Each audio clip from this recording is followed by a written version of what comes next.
Bienvenue dans Décryptage, édition qui reçoit aujourd'hui Madame Gwen Mwaba, responsable mondiale du financement du commerce à la Banque africaine d'import-export, Afreximbank. Son expertise couvre le financement de créances, le financement de pré-exportation, de prépaiement, le financement structuré du commerce et des matières premières et les prêts aux institutions financières.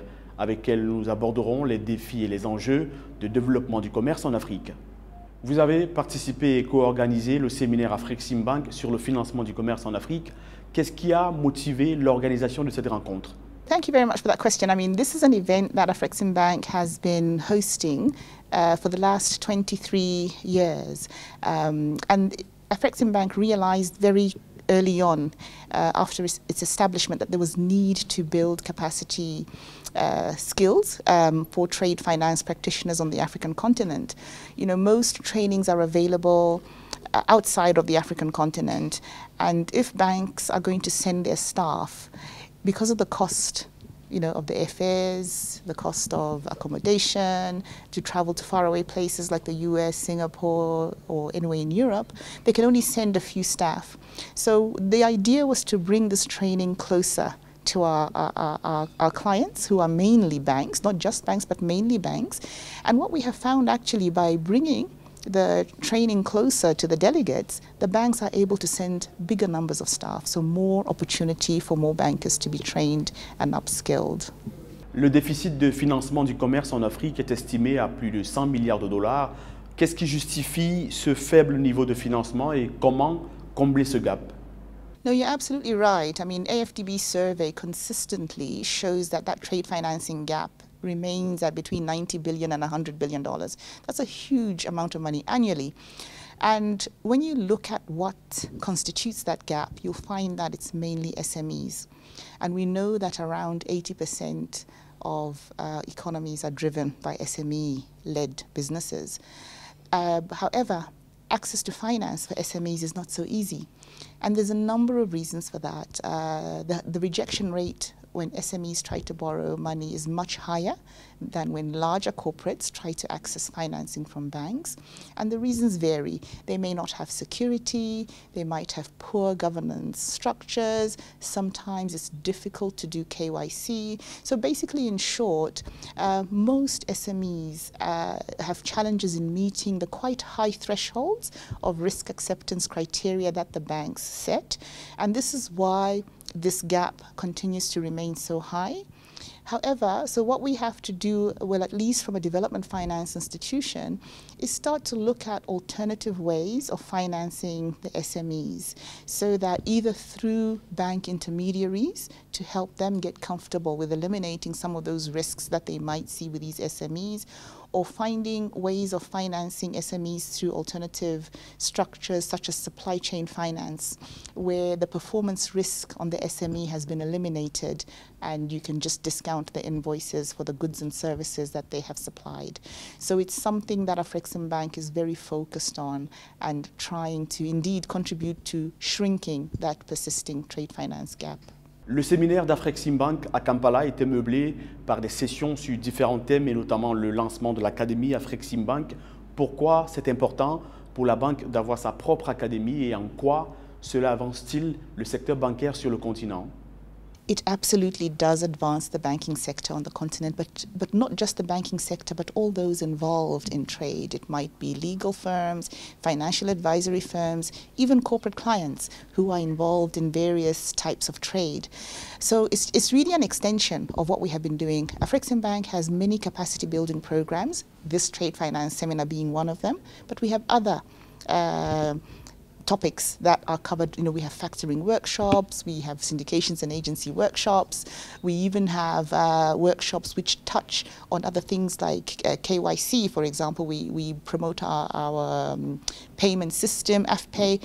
So an academy makes sense. Number one, we can collapse the Afreximbank programs into that academy, and secondly, we can also expand the catalogue of product offerings by tapping into experts who can develop and design programs which again become more accessible to our African clients, and of course at a much better cost than they would incur if they had to go further afield to look for similar programs. Ce séminaire a lieu au moment où l'Afrique essaie de pousser les pays vers l'implémentation de l'accord sur la zone de libre-échange continentale.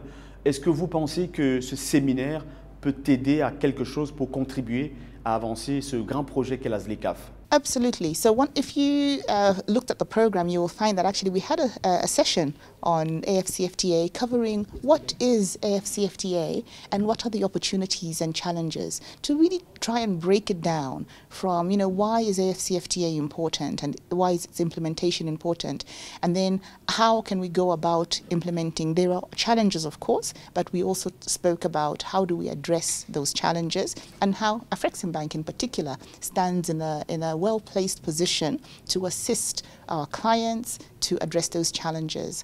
And beyond that, we have other solutions within Afreximbank that can assist the African Union with the actual implementation of AFCFTA so that collectively, as a continent, we can achieve our objective of free trade. Le commerce africain ne représente que 3% du commerce mondial. Qu'est-ce qu'il faut aux Africains pour augmenter ce chiffre pour un continent si riche, mais dont la place sur le marché global est si minime? Yeah, no, you're absolutely right. And I think that's why, again, to your point around the AFCFTA, that's why AFCFTA is important. Because one of the things that would come out of a successful implementation of AFCFTA is Africa's ability to aggregate its supplies, because at the moment we're quite fragmented. Every country is doing its own thing. So you can't compete on a large scale as a small country. But if Africa starts to aggregate its exports and therefore be able to trade larger volumes, you have better negotiating power, better quality control, we then become a big player on the global scale. So instead of a small country competing globally on its own, Africa as a continent, through that aggregation concept, can start to really take on the world, and you would then see global trade ramping up because you have standardized or common standards which meet the international standards, and then you don't have a fragmentation of, the same exports being very fragmented, but if they're aggregated, we also become competitive on the global scale. And this is why we're optimistic that AFCFTA not only increases intra-African trade, but also will drive up Africa's contribution to global trade. Quelle peut être la contribution d'Afreximbank dans l'amélioration des échanges commerciaux de l'Afrique? So Afreximbank has a huge number of programs that it already offers to improve Africa's trade. But of course, Afreximbank can't solve all of the problems, but we are significantly contributing to the advancement of trade on the continent. If I just give a few examples of some of the programs that we have, obviously I can't run through the whole catalogue because of time, but for example, Afreximbank has positioned itself to be the correspondent bank for African banks, because Africa continually suffers from withdrawal of access to financing from international banks.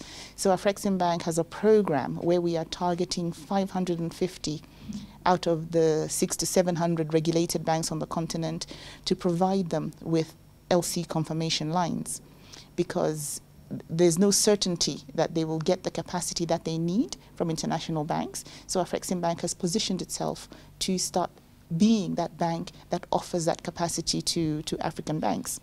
During the crisis, we have had a number of programs which support African clients. For example, we had a pandemic trade impact mitigation facility during COVID, where we dispersed in excess of, I think it was $8 billion cumulatively to help countries weather the effects of the pandemic, and also increase production of COVID response materials like PPE on the African continent. Madame Gwen Mwaba, merci d'avoir répondu aux questions d'Africa 24.